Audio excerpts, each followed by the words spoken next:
Hello दोस्तों, मेरा नाम है अभिषेक चक्रवर्ती और आप देख रहे हैं clinical pharmacist Royal AB blogs. तो दोस्तों, बहुत ठंड पड़ रही है वैसे, जैसा कि आप जानते हैं। तो किसी ने ना मेरे से अभी पूछा था कि इसमें जो हम फार्मा क्लिनिक ओपन कर रहे हैं या जितने भी फार्मासिस्ट फार्मा क्लिनिक ओपन करके बैठ रहे हैं, इसमें कहाँ तक सत्यता है। और क्योंकि बहुत सारे लोग ऐसे भी हैं जो इसी बात का, फार्मासिस्ट हैं वो लोग खुद, और इसी बात का खंडन भी करते हैं कि नहीं, फार्मा क्लिनिक अलाउड नहीं है इंडिया में और ये क्वैकरी है और फालतू की बात है, ये इसमें कोई स्कोप नहीं है। तो देखिए, आप लोग सब जानते ही हैं, लगभग हर क्षेत्र में, जो हमारे इंडिया में हर क्षेत्र में एक अलग सा भ्रष्टाचार व्याप्त हुआ पड़ा है। ठीक है, चाहे वो मेडिसिन में हो, जो जिसका काम है वो नहीं करता है। अब जैसे कि बीपीटी वाले हैं जो फिजियोथेरेपी करते हैं, ठीक है, उनका काम है केवल पेशेंट को फिजियोथेरेपी से ट्रीट करना। अब लोगों को यही नहीं पता कि फिजियोथेरेपी में क्या करते हैं। पेशेंट की बात कर रहा हूँ मैं खास करके, लेकिन मैंने कई जगह ऐसे देखा है कि फिजियोथेरेपिस्ट मेडिसिन को प्रिस्क्राइब करते हैं, कैल्शियम कार्बोनेट लिखते हैं, विटामिन डी लिखते हैं, बहुत सारी चीज़ें, एनाल्जेसिक और आपके दर्द मिटाने के लिए जितनी भी चीज़ें होती हैं वो सारी चीज़ें वो लोग लिखते हैं। हालांकि उन्हें ये नहीं लिखना चाहिए। जैसे कि अगर मान लीजिए कोई पेप्टिक अल्सर का मरीज़ है, उसे आप डेक्लोफेनेक खिलाओगे तो वो प्रॉब्लम कॉज करेगा, लेकिन ये बात उन्हें नहीं पता होती है। और वो धड़ल्ले से उसको लिखते हैं, पेशेंट को थोड़ा आराम मिलता है, फिर क्या होता है कि वो धीरे धीरे धीरे धीरे बहुत ही सीवियर कंडीशन में पहुंच जाता है, फिर वो जाता है हॉस्पिटल की ओर।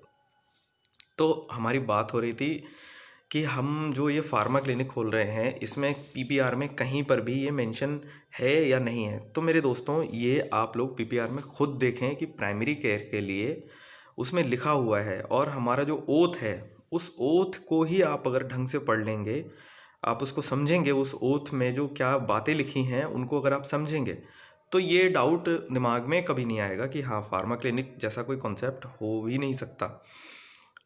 जैसे कि मैं बताऊं कि अब इसका सोल्यूशन क्या है। तो देखिए, जैसा कि हम लोग जानते हैं कि हम लोगों ने फार्माकोलॉजी पढ़ी है, पैथोलॉजी पढ़ी है, एनाटॉमी पढ़ी है, सब कुछ पढ़ा रखा है हम लोगों ने, लेकिन हम लोगों को फिर भी एक एमबीबीएस डॉक्टर की रिक्वायरमेंट रहती है।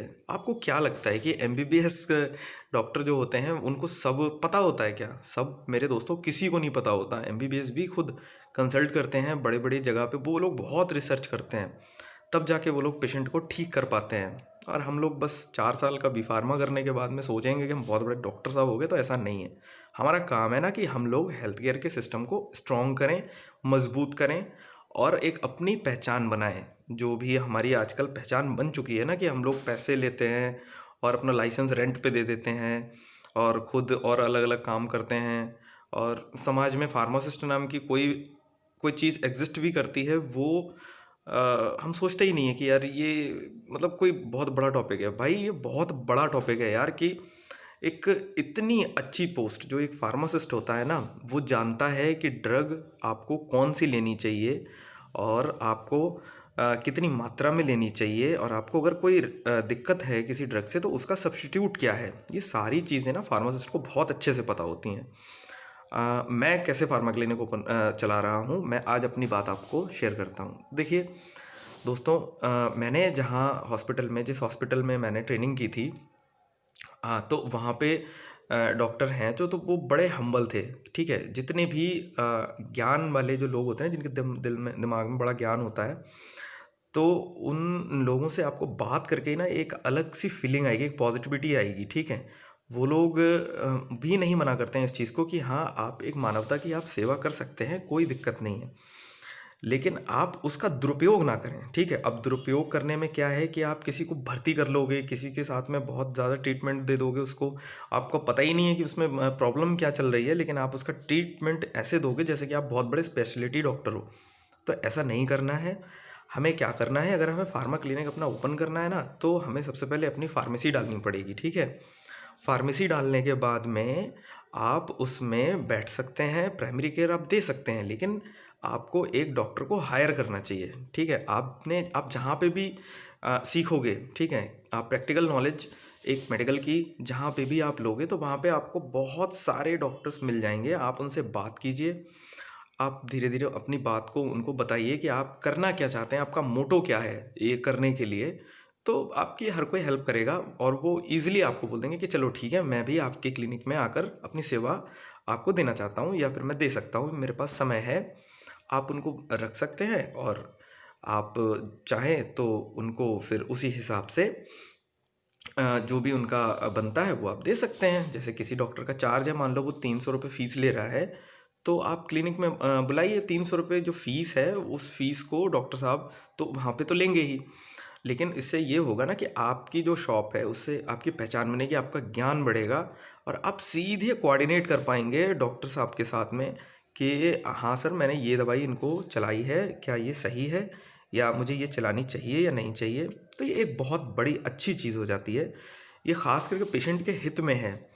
ठीक है दोस्तों, तो अब जो ये जो टॉपिक था कि हम प्राइमरी केयर में क्या करें, तो मैंने कई अपनी जो पुरानी वीडियोस हैं ना, तो उनमें भी बता रखा है कि प्राइमरी जो केयर है तो उसमें आप दर्द की या फिर बुखार की या फिर चोट है, घाव है या पेट खराब हो रहा है या पेट में दर्द हो रहा है, तो ये सारी जो दवाइयाँ होती हैं तो इसमें ही आप अच्छा खासा एक अर्न कर सकते हो और एक रिस्पेक्टेड टाइटल आपको मिल जाता है कि आप फार्मासिस्ट हैं।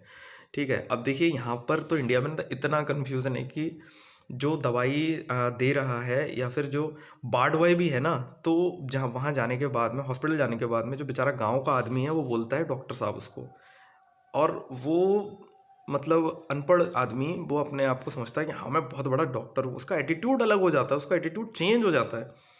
और जबकि हम लोग यार 4 साल पढ़ रहे हैं यार, हम क्या कुछ नहीं जानते हैं क्या कि दवाइयों के बारे में हमें कोई नॉलेज नहीं है, जो हम कुछ नहीं कर सकते, या हम खाली इंडस्ट्री प्रोडक्ट हैं, बस हमें खाली दवाइयाँ बनानी है और वो भी हम नहीं बनाते हैं वहाँ जाके, वहाँ पे बहुत सारे जो बीएससी वाले होते हैं ना वो भी बनाते हैं जाके। तो अपनी नॉलेज को बढ़ाओ यार और थोड़ा कॉन्फिडेंस लाओ अपने अंदर। ठीक है, तो आज के साथ इसी बात के साथ ही मैं विराम देता हूँ। बाकी अगर कोई और जानकारी मुझसे चाहिए तो मुझे यार शेयर करो, सब्सक्राइब करो, कमेंट भी करो और मुझे डायरेक्ट मुझसे पूछो कि क्या करना चाहिए। और हाँ, गलत चीज़ों का कभी भी साथ ना दें। जैसे यार कुछ लोग ना अब लगा रहे हैं DRX टाइटल, मतलब मीन यार DRX टाइटल, ये नहीं होना चाहिए। आप फार्मासिस्ट हैं, उसकी रिस्पेक्ट कीजिए ना। आपको अपना नाम नहीं पसंद है तो ये बात बहुत गलत है, अब ये सब टाइटल वाइटल ना लगाएं। कुछ लोग डॉक्टर लगाने लगे हैं, कुछ लोग DRX लगाने लगे हैं और पता नहीं क्या क्या लगाने लगे हैं। कुछ स्पेशलिस्ट कुछ कपिंग थेरेपी कर रहे हैं ताकि वो प्रैक्टिस कर सकें। यार क्यों करना है भाई, इतना हैवी प्रैक्टिस आपको क्यों करना है? आपके पास में अगर कोई CMO साहब भी आ रहे हैं ना चेक करने के लिए कि आप कर क्या रहे हो, तो आप उनको डायरेक्टली आप दिखा सकते हो कि मैं कर क्या रहा हूँ और मैं कोई गलत काम नहीं कर रहा हूँ। जो जिस काम को करने के लिए, जिस चीज़ को करने के लिए मैंने पढ़ाई लिखाई करी है, मैं वही काम कर रहा हूँ। ये आप उनको समझा सकते हैं। अगर आप सही काम कर रहे हैं तभी आप इस चीज़ को उनको समझा समझा पाएंगे।